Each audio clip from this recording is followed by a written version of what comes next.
In the Impact segment tonight, the Senate and the Trump administration.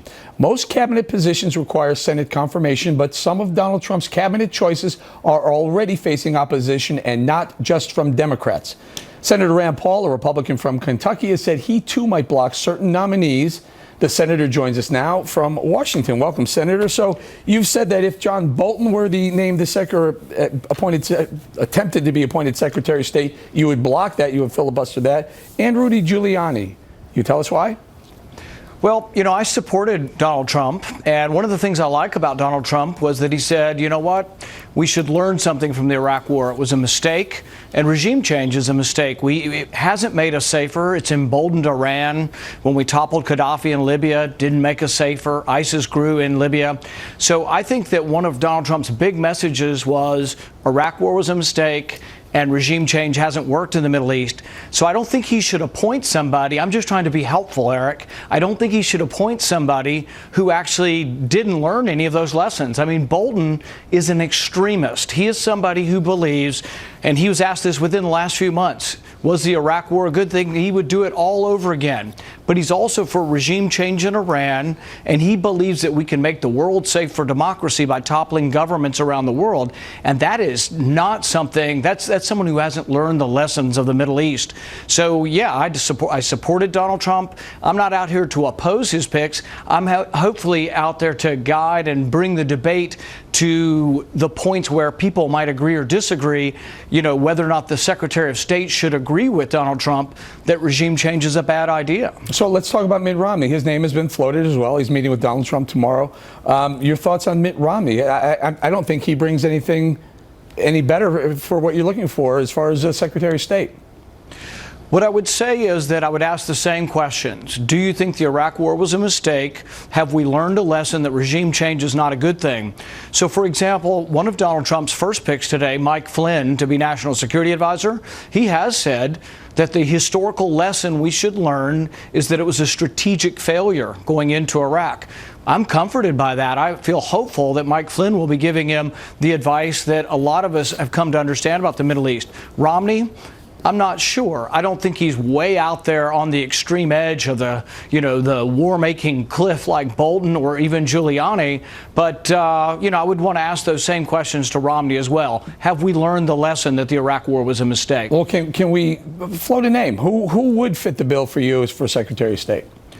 Well, you know, one of the other names that's been floated in the mix has been Senator Corker from Tennessee. He's head of the Foreign Relations Committee, has some significant experience with meeting and knowing some of our foreign leaders. And I think he'd be a more reasonable, rational hand and not really so much a bomb thrower. So you want the head of your State Department not to be the head of the armed forces. This is a person who's head of diplomacy. You want them to be a diplomat. Their job is to try to see how we avoid war, not to create war.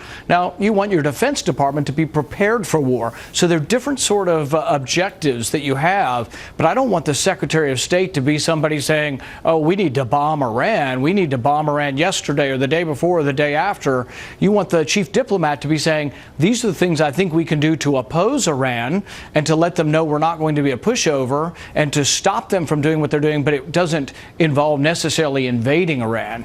What about, would you want them to actually renegotiate the Iran nuclear deal, whoever that Secretary of State may be? Would that be a requirement? Or are you okay with the Iran nuclear deal staying in place? I think most people misinterpret the Iran agreement. I was against the agreement because I didn't think it did enough, but it did do some things. It gave a bunch of money to Iran early on, which I disagreed with. That money's already been given. And now Iran is expected to comply with nuclear sanctions, not conventional weapon sanctions, but nuclear sanctions.